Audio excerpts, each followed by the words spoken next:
ጤና ይስጥልኝ ክቡራን ተመልካቾቻችን ከኢሳት ነጻ የህዝብ ሚዲያ በሳምንቱ የተመራረጡ አበይት ዘገባዎችን ወደ እናንተ የምናደርስበት ኢሳት ሳምንታዊ ተጀምሯል። ከዘገባዎቹ ጋር ትግስት ተስፋዬ ነኝ። አብራችሁ ነው።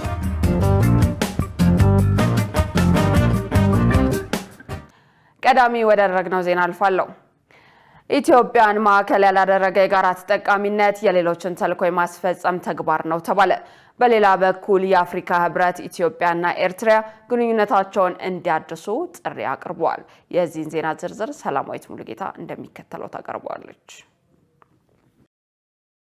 25ኛ ዓመቱን ያስቆጠረው የኢትዮጵያና ኤርትራ የአልጀርስ ስምምነት እንዲታደስ ጥሪ ቀረበ። ይህንን ጥሪ ያቀረቡት የአፍሪካ ህብረት ኮሚሽን ሊቀመንበር መሐመድ አሊ ዩሱፍ ናቸው። የተቋረጠውን የኢትዮጵያና የኤርትራ ዲፕሎማሲያዊ ግንኙነት ለማስቀጠል ምን መደረግ አለበት የተደረገው ጥሪ ተከትሎ በኢትዮጵያ በኩል ሊኖር የሚገባው አቋም ምን ሊሆን ይገባል ሲል ኢሳት የዓለም አቀፍ ግንኙነት ባለሙያዎችን ጠይቋል። የዓለም አቀፍ ግንኙነት ባለሙያው ዶክተር ተሻለ ሰብሮ በሰጡት ምላሽ ከ5 ዓመታት በፊት በጠቅላይ ሚኒስትር አብይ አህመድና በኤርትራው ፕሬዝዳንት ኢሳያስ አፈወርቂ የተደረሰው የሰላም ስምምነት ከአልጀርሱ ስምምነት በላይ ቁርጠኝነት የታየበት ነው ብለው በአፍሪካ ህብረት ሊቀመንበር የቀረበው ጥሪ የቀጠናውን ሰላም ለማስጠበቅ ያለመ መሆኑን ነው የተናገሩት።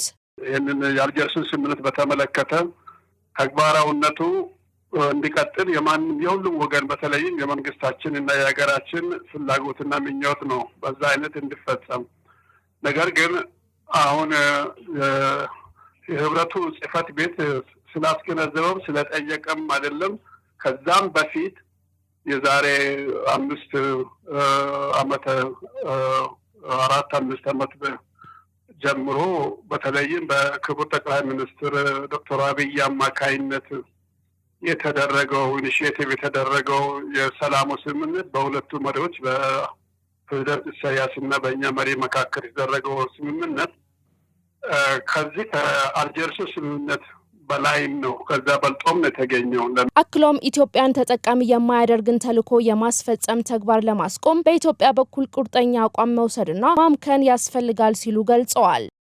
ከኢትዮጵያን ሴንተር ያደረገ ወይም ማዕከል ያደረገ አንዳንዱ በግልጽ አንዳንዱ በእጅ አዙር በሶስተኛ በአራተኛ እጅ የሚደረግ ተልዕኮን የማስፈጸም ጉዳይ ነው። ኢትዮጵያን ማዕከል ያደረገ ነው። ብዙ አፍራሽ ሚናን የሚጫወት ነው ከኛ መነጽር አኳያ። ስለዚህ ይህንን አካባቢ ስናይ ብዙ ፍላጎቶችን ኢንትረስቶች በእኛ ዙሪያ ላይ በተለይም የኢትዮጵያን መውጫ መግቢያ መተንፈሻ በማሳጣት ደካማና እርስ በርስ እየተበጣበጠች የምትኖር ወይም የምትሰነጣጠቅ አህጉር አድርጋ የዓለምን ካርታ የመቀየር በአፍሪካ ቀንድ አካባቢ ኢትዮጵያ ላይ ያነጣጠረ ሴራ አካሄዶችና አፈጻጸሞች ናቸው። ሌላኛው የዓለም አቀፍ ግንኙነት ባለሙያ ሚካኤል ማስሬ በበኩላቸው ሀገሪቱ የአልጀርሱን ስምምነት በማስታወስ የቀጠናውን ሰላም ለማስጠበቅ የተደረገ ጥሪ ነው ብለው የኢትዮ ኤርትራ የሁለትዮሽ ግንኙነት የኤርትራን መንግስትና ህዝብ በይበልጥ ተጠቃሚ የሚያደርግ ነው ሲሉ ጨምረው ገልጸዋል። የሆርን ኦፍ አፍሪካ የአፍሪካ ቀንድ ከጊዜ ወደ ጊዜ ጦርነትና ግጭት የማያጣው ቦታ በመሆኑ አካባቢ በመሆኑ ይህን ጂኦ ስትራቴጂክ ፖዚሽን ላይ ደግሞ የኢትዮጵያና የኤርትራ ለረጅም ዘመን የቆየ ቁርሾም አንዱ በመሆኑ ይህንን በቅርበት መከታተልና ሁለቱ ሀገራት ወደ ጦርነት እንዳይገቡ ከወዲሁ አስቻይ ሁኔታዎችን መፍጠር ከጦርነት ይልቅ ሁለቱ ሀገራት ሰላማዊ የዲፕሎማሲያዊና የዲያሎግ ወይም የውይይት መድረኮችን እንዲመርጡ ማስቻል ለማሳየት ያለመ ነው። የተባበሩት መንግስታት ድርጅትም ከዚሁ የተለየ አይደለም። ያና ኤርትራ ሰላማዊ ግንኙነታቸውን ቀጥለው በሁለቱ ሀገራት መካከል ያለውን የህዝብ ለህዝብ የኢኮኖሚ፣ የፖለቲካ፣ ዲፕሎማሲ ቢያካሂዱ ጥቅሙ ለኤርትራውያንና ለኤርትራ መንግስት ነው። ኢትዮጵያና ኤርትራ ከ25 ዓመታት በፊት በአደራዳሪዎች አልጀርስ ላይ ስምምነት መፈራረማቸው ይታወሳል። በትግራይ ክልል በህጻጽ መጠለያ ጣቢያ ውስጥ የሚገኙ ተፈናቃዮች ለከፋ ችግር መጋለጣቸውን ገለጹ። በሌላ በኩል በክልሉ የሚገኙ ተፈናቃዮች ለፖለቲካ ፍጆታ መዋል የለባቸውም ሲሉ ኢሳት ያነጋገራቸው በክልሉ የሚንቀሳቀሱ የፖለቲካ ፓርቲዎች ተናግረዋል። ገነት ዘዘው በኢትዮጵያ በተለያዩ ምክንያቶች በሺዎች የሚቆጠሩ ዜጎች ከቤት ንብረታቸው ተፈናቅለው በመጠለያ ጣቢያ ውስጥ እንደሚገኙ ይታወቃል። በዚህ መነሻነት ኢሳት በትግራይ ክልል በህጻጽ መጠለያ ጣቢያ የሚገኙትን ተፈናቃዮችና በክልሉ የሚንቀሳቀሱ የፖለቲካ ፓርቲዎችን አነጋግሯል። ስማቸው እንዲጠቀስ ያልፈለጉ ተፈናቃይ ለኢሳት እንደገለጹት በመጠለያ ጣቢያ ውስጥ በሺዎች የሚቆጠሩ ተፈናቃዮች መኖራቸውን ጠቅሰው ባለፉት 6 ወራት ምንም አይነት ድጋፍ እንዳልተደረገላቸው ተናግረዋል። ቀደም ሲል ሲደረግላቸው የነበረው ድጋፍ ከተከሰተው የረሃብ አደጋ አኳያ ተመጣጣኝ ባለመሆኑ ለተለያዩ በሽታዎች መጋለጣቸውንም ገልጸዋል። ባለፉት 6 ወራት ምንም አይነት የሰብአዊ ድጋፍ አግኝተን አናውቅም። ቀደም ሲል ይቀርብ የነበረው ድጋፍ በመቋረጥ ከፍተኛ ችግር ውስጥ እንገኛለን። ከ6 ወራት በፊት የቀረበው ቢሆን ለምግብነት ተስማሚ አይደለም። በዚህ ምክንያት ለደም ማነስና ለሌሎች ተያያዥ በሽታዎች ተጋልጠናል። ሌላኛዋ ተፈናቃይ በድጋፉ መቋረጥ ምክንያት ህጻናት፣ አረጋውያንና ነፍሰ ጡሮች በከፍተኛ ችግር ላይ መሆናቸውን አንስተው መንግስት ዘላቂ መፍትሄ እንዲሰጥ ጠይቀዋል። ፈጣሪ በእኛ ላይ ከደረሰው አይነት ችግር ይጠብቃቸው። በዚህ ረሃብ ህጻናት፣ አረጋውያንና እናቶች ተጎድተዋል። እኔና ልጆቼ ተበታትነናል። እነሱ ወደ ሱዳን ሲሰደዱ እኔ ለብቻዬ ነው ወደዚህ መጠለያ የመጣሁት። በዚህም ከ6 ወር በፊት ይሰጠን የነበረው የተበላሸ ቆሻሻ ጋር የተቀላቀለ እህል ነበር። አሁን ላይ ያም የለም። በዚያም የተነሳ ህዝቡ አንገት የተፈናቃዮችን አስተያየት ይዘን ያነጋገርናቸው የትግራይ ዲሞክራሲ ፓርቲ የህዝብ ግንኙነት ኃላፊ ሙሉ ብርሃን ኃይሌ በክልሉ የሚገኙ ተፈናቃዮች በተለይም በህጻጽ መጠለያ ጣቢያ ያሉት በረሃብና በመድኃኒት እጦት ከፍተኛ ችግር እየደረሰባቸው በመሆኑ መላው ኢትዮጵያውያን እንዲረባረቡ ጥሪ አቅርበዋል። የሚመለከታቸው አካላትም ጉዳዩን ለፖለቲካ ፍጆታ ከማዋል እንዲቆጠቡ አሳስበዋል። ይሄ ለፖለቲካ ፍጆታ ሳይሆን እንደ ማንኛውም ህዝብ የትግራይ ህዝብ በሰላም መኖር መቻል አለበት። ማንኛውም ፖለቲካ ከዚህ እጅ መውጣት አለበት ብለን እናምናለን። እኛ እንደ ፓርቲ በርከት ያለ ህዝብ ከቀዩ የተፈናቀለ በጦርነት ስጋት ውስጥ ያለ ከሀገር ከክልሉ ሸሽቶ የሚወጣ ብዙ ችግር ውስጥ እየደረሰበት ነው ያለ። ዘላቂ መፍትሄ ማለት ፖለቲካው መፍትሄ፣ በተለይ የተበላሸ የፖለቲካ እሳቤ ነው እዚህ ውስጥ ህዝባችንን ሀገራችንም ችግር ውስጥ የከተተና ከዚህ እንድንወጣ ካስፈለገ የተሻለ አስተሳሰብ ይዘን የተሻለ አስተሳሰብ በተለይ በወጣቱ ላይ መስራት አለብን ብለን የምንችለው ሁሉ እያደረግን ያለ ነው እና ቀጣይ እናደርጋለን። የሁላችን ርብርብ ነው ይሄ። ህዝብ እንደ ቅጠል በራብ እየረገፈ ፖለቲካ ይሰራ። ሌላኛው የትንሣኤ ሰባ እንደርታ ፓርቲ ሊቀመንበር ከበደ አሰፋ በበኩላቸው መላው ኢትዮጵያውያን ያሳዩት ልባዊ አንድነት የሚበረታታ መሆኑን ገልጸው በህጻጽ መጠለያ ጣቢያ በሚገኙ ተፈናቃዮች ላይ የረሃብ አደጋ ጎልቶ ይታይ እንጂ በሌሎች አካባቢዎችም ያሉ ተፈናቃዮች በችግር ላይ መሆናቸውን ተናግረዋል። በመሆኑም ይህንን አደጋ ዘላቂ እልባት መስጠት ያስፈልጋል ብለዋል። ህጻጽ ብቻ አይደለም፣ በሁሉም የመጠለያ ካምፖች እጅግ በጣም ዘግናኝ ሊባል የሚችል የረሃብ አደጋ አጋጥመዋል። ህጻናትና አረጋውያን የሞቱ ነው ያሉት። ሁሉም ቦታ ነው። ይሄ በአጋጣሚ ህጻጽ ጎልቶ ስለወጣ ነው እንጂ ከዚህ በፊትም ተመሳሳይ ነገሮች አጋጥመዋል። ግን ይሄ ችግር ከመሰረቱ ምንጩን በማድረግ በዘላቂነት እነዚህ ዜጎች ወደ ቀያቸው እንዲመለሱ አድርጎ በቀያቸው እንዲቋቋሙ በማድረግ የሚፈታ እንጂ አሁን እንደዚህ አይነት ጊዜያዊ ዘመቻ የሚፈታ ነገር አይሆንም። ይሄ በጊዜያዊነት ከገጠማቸው ችግር ለማላቀቅ ለመታደግ ከሞት አደጋ ለመታደግ ይቻል ይሆናል። ግን ይሄ ደግሞ ቀጣይነት ሊኖረው አይችልም። ወደ ቀያቸው እንዲመለሱ አድርጎ በቀያቸው እንዲቋቋሙ ማገዝ። የኢትዮጵያ አደጋ ስጋት አመራር ኮሚሽን ታህሳስ 15 ቀን 2018 ዓ.ም ባወጣው መግለጫ በትግራይ ክልል ሰሜን ምዕራብ ዞን አስገደ ወረዳ ህጻጽ ጊዜያዊ መጠለያ ጣቢያ ለሚገኙ ተፈናቃዮችም ያልተቆራረጠ የምግብና ሰብአዊ ድጋፍ እየተደረገላቸው እንደሚገኝም ገልጿል። በዚህም ለተፈናቃይ ማህበረሰብ የሚላከው ድጋፍ ለታለመለት ዓላማ ብቻ መዋሉን የማረጋገጥ ክፍተት ቢኖርም እንዲሟላ የማድረግ ኃላፊነት የክልሉና የአካባቢው ጊዜያዊ አስተዳደር መሆኑን ኮሚሽኑ በመግለጫው አስታውቋል። ኢትዮጵያ የሁለትዮሽ ተጠቃሚነትን ያረጋገጠ ዲፕሎማሲያዊ ግንኙነት ልትፈጥር ይገባል ተባለ። በሌላ በኩል የኢትዮጵያ ዲፕሎማሲያዊ ግንኙነት ውጤት በሀገር ውስጥ የሚታይ ለውጥ እያስመዘገበ ስለመሆኑ ተገልጿል። መሳይ ገዛኸኝ ተጨማሪ አላት። ኢትዮጵያና ጅቡቲ በአጋርነትም ሆነ በአኗኗር በርካታ ጉዳዮች እንዳስተሳሰሯቸው ይገለጻል። ጅቡቲ ከኢትዮጵያ የምታገኛቸው ኢኮኖሚያዊ ጥቅሞች ዘርፈ ብዙ ቢሆኑም ኢትዮጵያ በሰላማዊ መንገድ በሰጥቶ መቀበል መርህ ወደብ ለማግኘት የምታደርገውን ጥረት ግን ደግፋ ምላሽ ለመስጠት አልደፈረችም። ጅቡቲ ኢትዮጵያን ጨምሮ የሀያላን ሀገራት ፍላጎት የያዘች ሀገር እንደመሆኗ በኢትዮጵያ በኩል ሊሰሩ የሚገባቸው ዲፕሎማሲያዊ ተግባራት እንዳሉ የዘርፉ ባለሙያዎች ይገልጻሉ። ኢትዮጵያም ጅቡቲ ስትራቴጂያዊ ጎረቤቷ ስለሆነች ጥቅሟን የሚጫኑ ጉዳዮች እንዳይኖሩ ለጅቡቲ ማስረዳት እንደሚጠበቅባት ኢሳት ያነጋገራቸው ባለሙያዎች ተናግረዋል። ኢትዮጵያም ከጅቡቲ ጋር ያላትን የሁለትዮሽ ግንኙነት ለማጠናከር እየተነጋገረች ቢሆንም የተመዘገቡ ውጤቶች ምንድናቸው?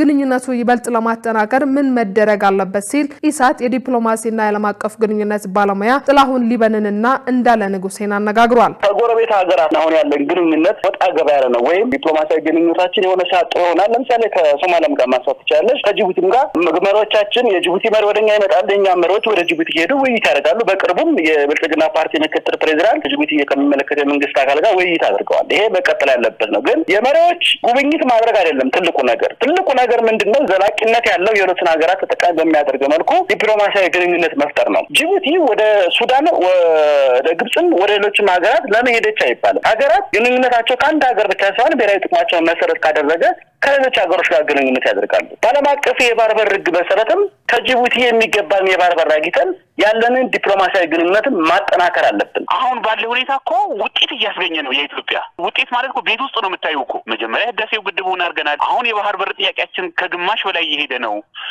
ትልልቅ ፕሮጀክቶችን መስራት ችለናል። የማንኛውም ዲፕሎማሲ መለኪያው ሀገር ውስጥ መሰሪው ስራ ነው። ሁለተኛ ደግሞ የኢትዮጵያ ፕሮጀክት ያደረገችው የዲፕሎማሲ አካሄድ ጎረቤቶቿን ያስቀደመ። ምክንያቱም ኢትዮጵያ ውስጥ የሚኖረው ህብረተሰብ በሙሉ በጎረቤት ይኖራል። ስለዚህ እውን ያልሆነው በአካባቢ ባሉ አገሮች ደካማ ፖሊሲ ኢቨን እኮ ጠቅላላ ፖሊሲያቸውን ለሌላ ሀገር ሁሉ የሰጡ እኮ አሉ። እንግዲህ ከጎረቤቶቻችን በተያያዘም ግብጽ የአሰብና የጅቡቲ ወደቦችን ለማዘመን ስምምነት ላይ መድረሷ እየተነገረ ይገኛል። ይህስ ኢትዮጵያን በምን መልኩ ይጎዳታል ስንል ባለሙያዎችን ጠይቀናል። የጅቡቲዎቹ ሲምፕል ካልኩሌሽን የወሰዱት አንዳንድ አመራሮች ማለት ነው ምንድነው ኢትዮጵያን ወደኛ እናረጋለን ነው በማስገደድ ማለት ነው። አንዳንድ እንግዲህ ጅቡቲ በአብዛኛው ያ ወደቧንም ስላከራየች አሁን መጨናነቅ ውስጥ ነው የገቡት ይመስለኛል አንዳንድ ኃላፊዎቹ ማለት ነው። በመሰረታዊው ጉዳይ ግን ከኢትዮጵያ ጋር ያላት ግንኙነት ዝም ብሎ የሚዳከም ሊሆን አይችልም። ኢትዮጵያን ደግሞ የምትጎዳበት ጊዜ አይደለም። አሁን ጅቡቲ ያለች ኢትዮጵያ ወደብ እየጠየቀች ለማግኘት እየሄደች ባለበት ሰዓት ጅቡቲዎች አርፈው ሰጡ በመቀበል መርህ በተለመደው አካሄዳችን መሄድ ነው እንጂ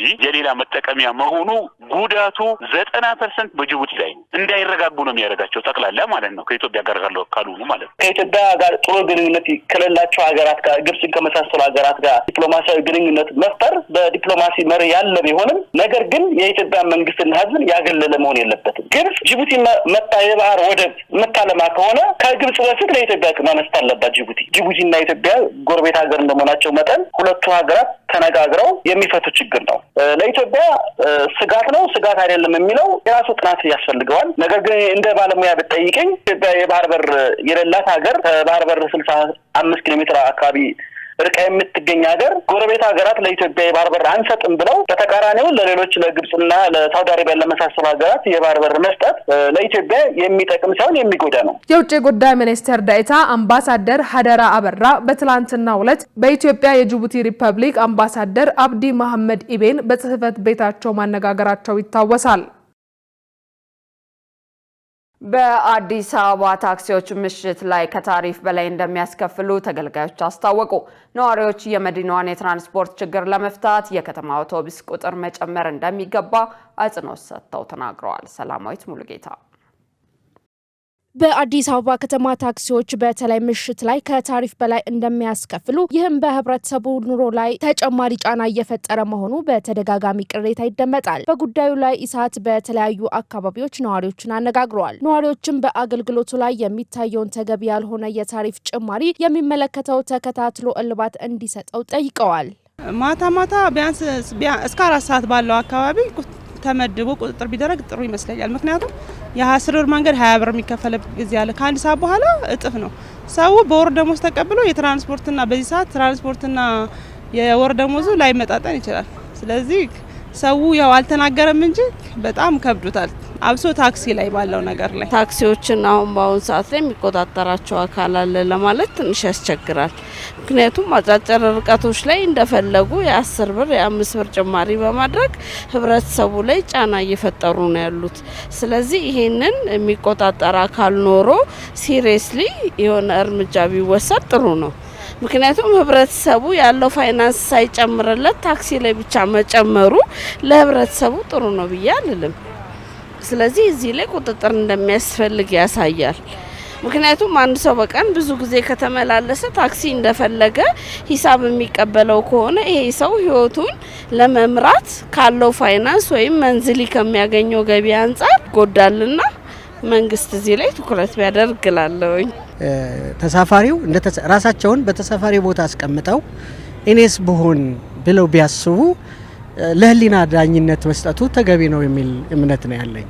ይሄ የነጻ ስልክ ጥሪያቸውን ጥሪ በመጣ ቁጥር የደዋዩን ወይ የደንበኛውን ቅሬታ ቶሎ ቢያዳምጡትና የት አካባቢ እንደሆነ መረጃ ቢወስዱ እርስ በርሳቸው ደግሞ የሚናበቡበትና መረጃ የሚለዋወጡበትን መንገድ ቢያስፉት መልካም ነው እላለሁ።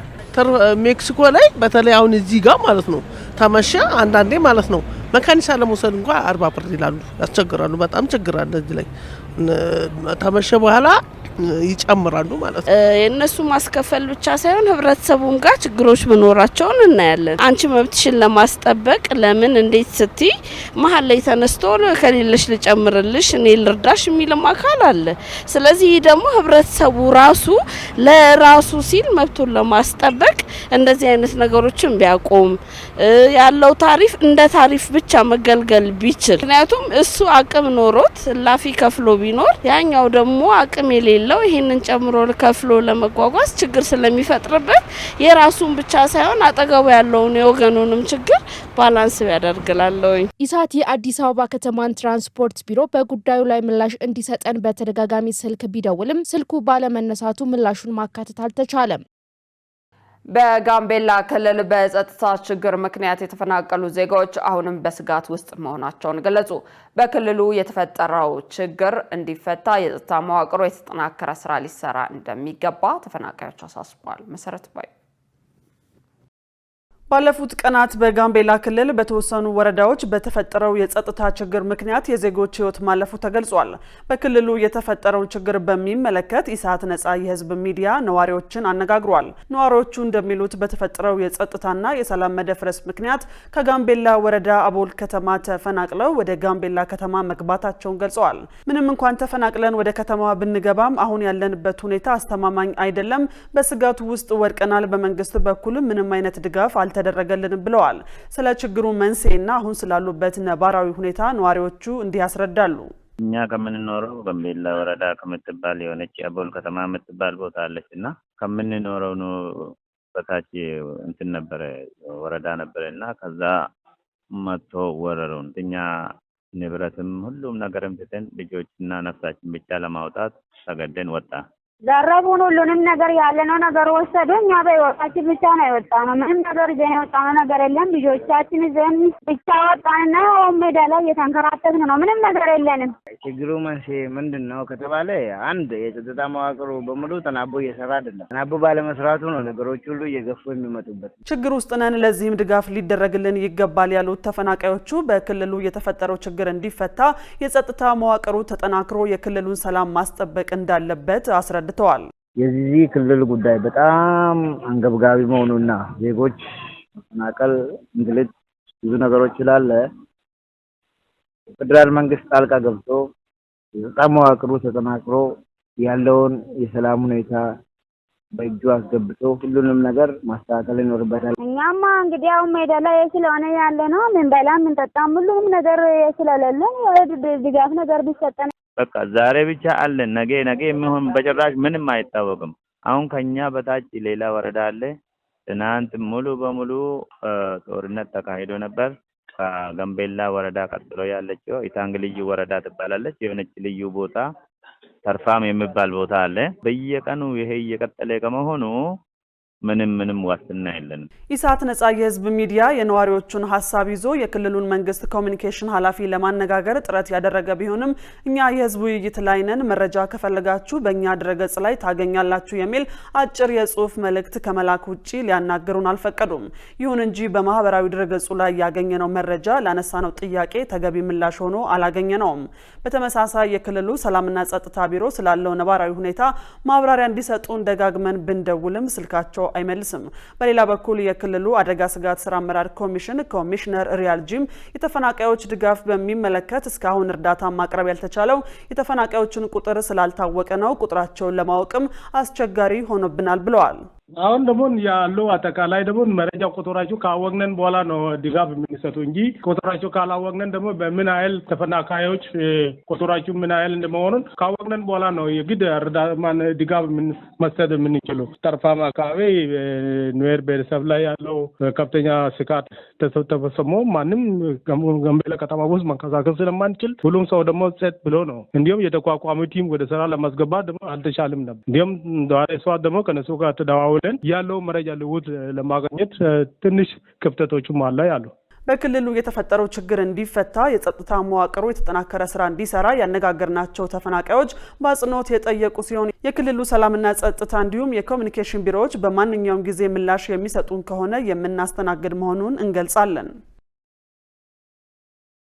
ክቡራን ተመልካቾቻችን ከኢሳት ነጻ የህዝብ ሚዲያ ኢሳት ሳምንታዊ አሁንም እንደቀጠለ ነው። በቀጣይነት ወደ ውጭ ዘገባዎች እናመራለን።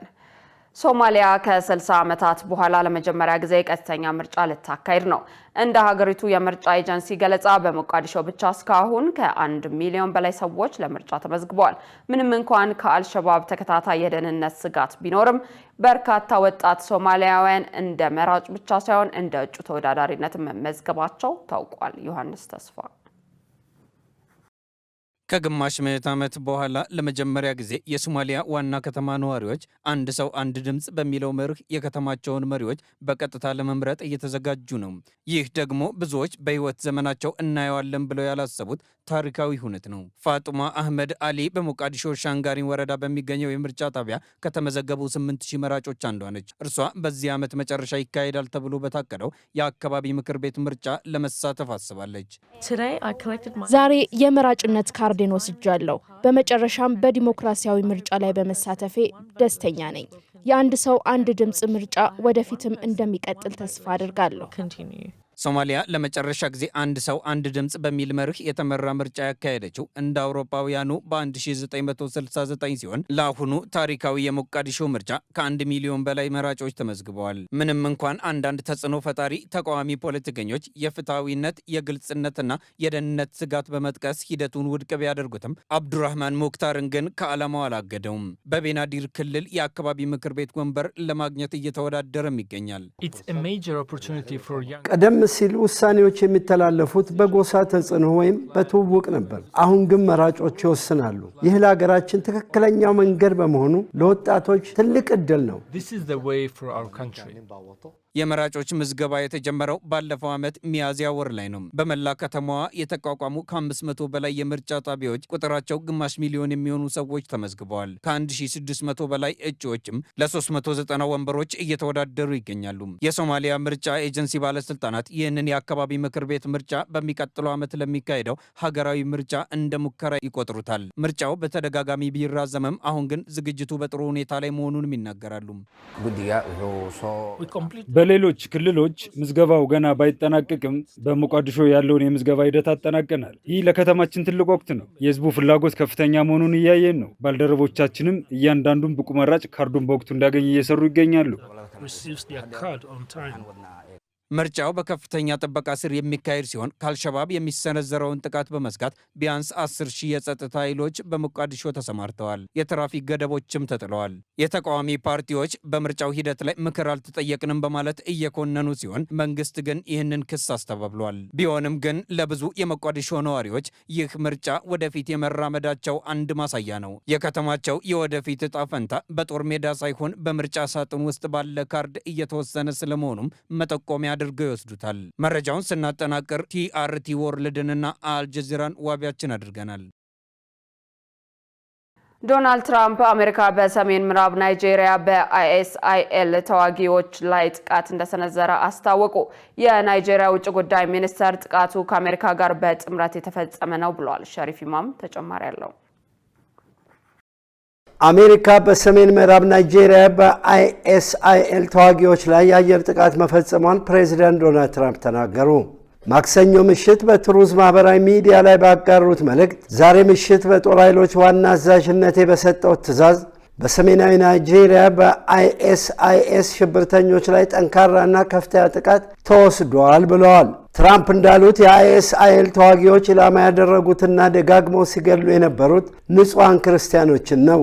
ይህንን ደግሞ ለብዙ ዓመታት ሳይታዩ ሲፈጽሙት ኖረዋል ብለዋል። አክለውም እነዚህ ሽብርተኞች ከድርጊታቸው እንዲታቀቡና ክርስቲያኖችን መግደላቸውን ካላቆሙ ዋጋ ይከፍላሉ በሚል አስጠንቅቄ ነበር። እናም ምሽት ላይ የተፈጸመው ይህ ነው ብለዋል። የአሜሪካ ጦር የአፍሪካ እዝ በአፍሪካ የሚካሄዱ ኦፕሬሽኖችን በኃላፊነት የሚመራው አፍሪኮም በኤክስ ገጹ ላይ እንዳጋራው የአየር ጥቃቱ የተፈጸመው በናይጄሪያ ሹማምንት ጥያቄ መሆኑን ገልጾ በርካታ ቁጥር ያላቸው የአይኤስአይኤስ ሽብርተኞች ተገድለዋል ብሏል። የአሜሪካ መከላከያ ሚኒስትር ፒተር ሄግዝ በማህበራዊ ሚዲያ ባጋሩት መልእክት የናይጄሪያ መንግስት ላደረገው ትብብርና ድጋፍ ምስጋና አቅርበዋል። ዝርዝሩን ባይገልጹም ተጨማሪ ጥቃት ሊፈጸም እንደሚችልም አስጠንቅቀዋል። አፍሪኮም በመግለጫው ጥቃቱ የተፈጸመው በሶቦ ግዛት ነው ብሏል። የአሜሪካ ወታደራዊ ጥቃት የተፈጸመው ትራምፕ ለፔንታገን ትዕዛዝ ካስተላለፉ ከሳምንታት በኋላ ነው። የናይጄሪያ መንግስት የትራምፕን ሐሳብ ሙሉ በሙሉ ውድቅ አድርጎታል። ታጣቂ ቡድኖች በናይጄሪያ ውስጥ ኢላማ የሚያደርጉት ሙስሊሙንና ክርስቲያኑን ማህበረሰብ ነው። አሜሪካ ክርስቲያኖች እየተጠቁ ነው የምትለው በናይጄሪያ ያለውን የደህንነት ሁኔታ አያሳይም ብሏል። አክሎም ይህ አባባል የናይጄሪያ ባለስልጣናት የሃይማኖት ነጻነትን ለማስጠበቅ የሚያደርጉትን ጥረት ችላ ማለት ነው ብሏል። ትራምፕ አሜሪካ ጥቃት መፈጸሟን ካስታወቁ ከጊዜያት በኋላ የናይጄሪያ የውጭ ጉዳይ ሚኒስትር አርብ ዕለት መግለጫ አውጥቷል።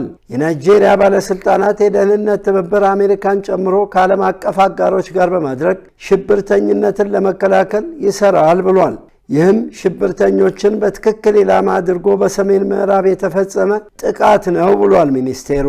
የአልጀዚራው ዘጋቢ አህመድ ኢድሪስ ከናይጄሪያ ሌጎስ እንደዘገበው ጥቃቱን ተከትሎ በሶኮቶ ግዛት ውስጥ አደጋ ያላደረሱ የተሰባበሩ ሚሳኤሎችን የሚያሳይ በማህበራዊ ሚዲያ እየተዘዋወረ ያለ ምስል አለ ብሏል። የናይጄሪያ ጦር የመከላከያ መረጃ ዳይሬክተር የሆኑት ሜጀር ጄኔራል ሳሚላ ዩባ እንዳሉት የናይጄሪያ ጦር ከአሜሪካ ጋር በመጣመር ጥቃቱን ፈጽሟል። ይህንን ያደረገው ደግሞ አስተማማኝ በሆነ የደህንነት ስራና ጥንቃቄ በተሞላበት ኦፕሬሽን ነው ብሏል።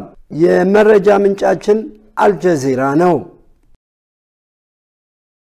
ክቡራን ተመልካቾቻችን ከኢሳት ነጻ የህዝብ ሚዲያ ኢሳት ሳምንታዊ በዚህ ተጠናቋል። ከዘገባዎቹ ጋር ትዕግስት ተስፋ አብሬያችሁ ቆየው። መልካም ጊዜ